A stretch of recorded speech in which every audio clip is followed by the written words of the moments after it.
Olá pessoal, tudo bem?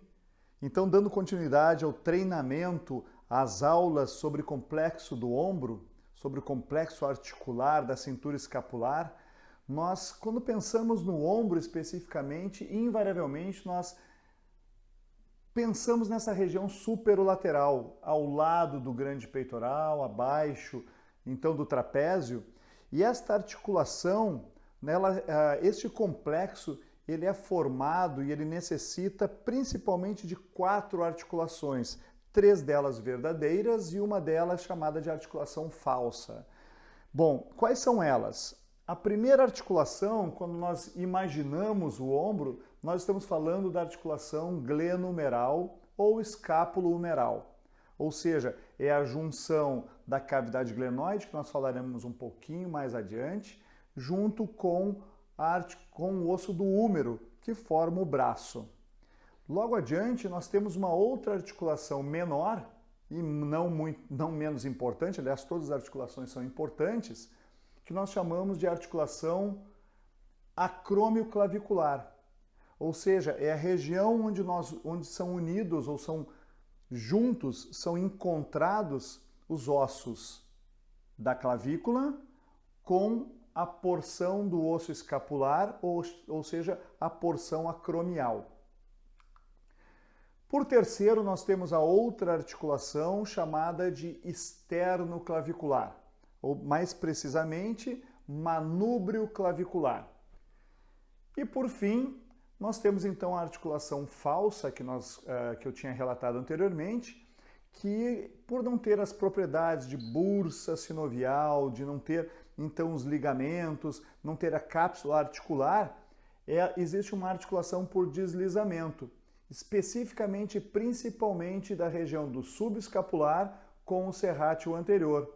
Mas toda esta região, ou seja, onde a escápula ela está sobre o gradil costal ou gradeado costal, é o que permite os grandes movimentos, as grandes amplitudes articulares.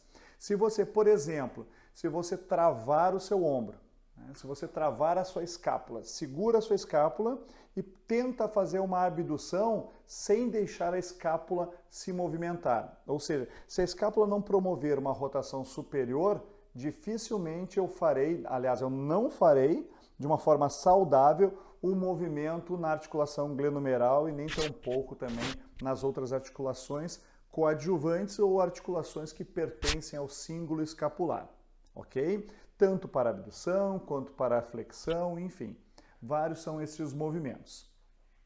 Indo adiante, nós entendemos então este osso da clavícula. Eu quero destacar esta região mais externa, que nós chamamos de extremidade acromial, onde então, lembrando, o acrômio se encontra com a clavícula, e esta região mais medial, chamada também de extremidade external.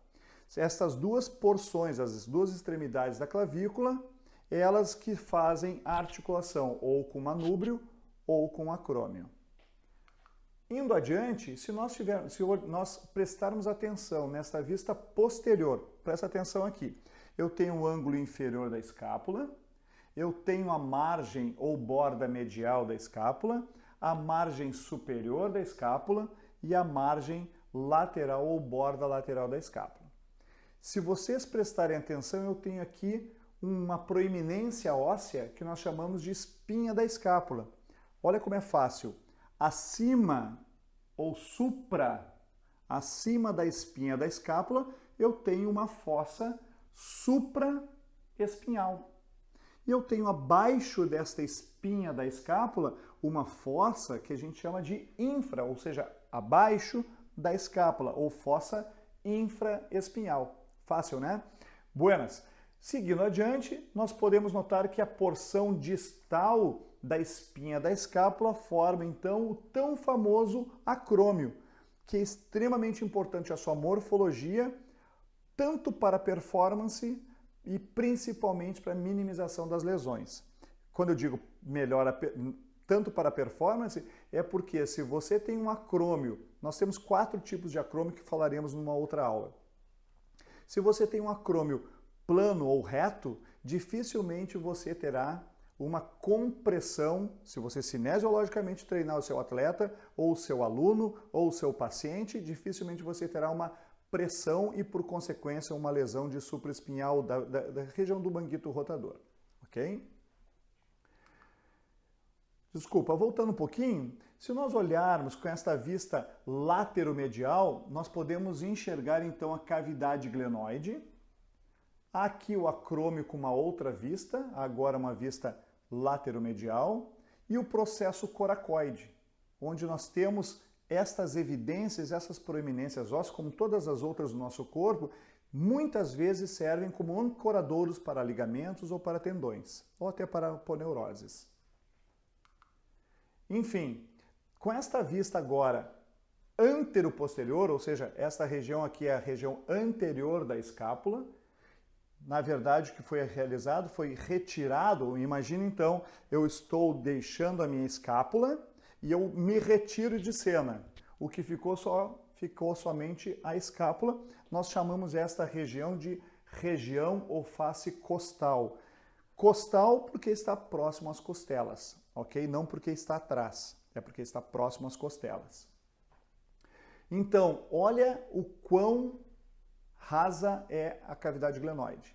E por consequência, se nós não tivermos um grupamento muscular fortalecido, em sintonia com a cápsula articular, invariavelmente nós teremos possibilidade de lesão nessa região. Lembrando que a cavidade glenoide, junto com a cabeça humeral, é a articulação mais móvel do nosso corpo e quanto maior a mobilidade, por consequência, então, menor a estabilidade, ok?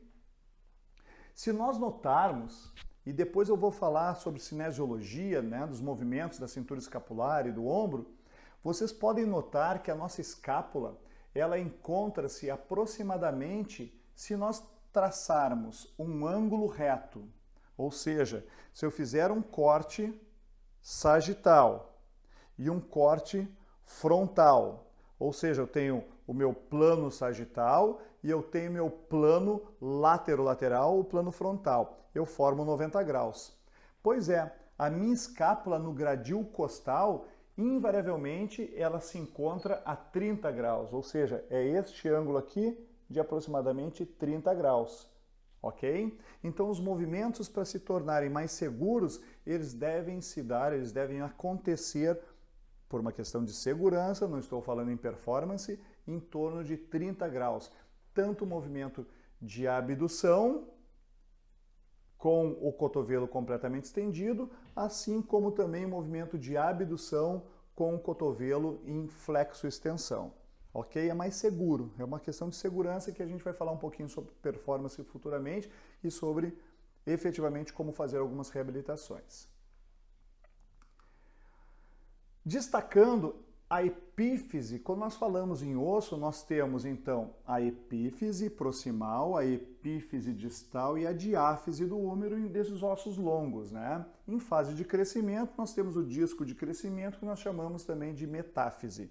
Bom, esta epífise proximal, ela comporta a cabeça humeral, o colo anatômico, que fica entre a cabeça humeral e o tubérculo menor e maior do húmero, e entre os dois tubérculos, nós temos uma fossa aqui, ó, chamada de fossa intertubercular, também conhecida como fossa bicipital, olha só, porque passa a cabeça longa de um músculo chamado bíceps braquial.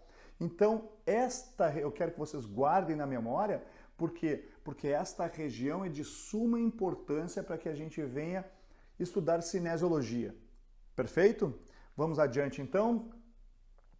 Lembrando que as articulações da cintura escapular, elas são formadas pela articulação externo-clavicular, pela articulação acrômio-clavicular, pela articulação gleno-humeral ou articulação do ombro e pela articulação escápulo-torácica.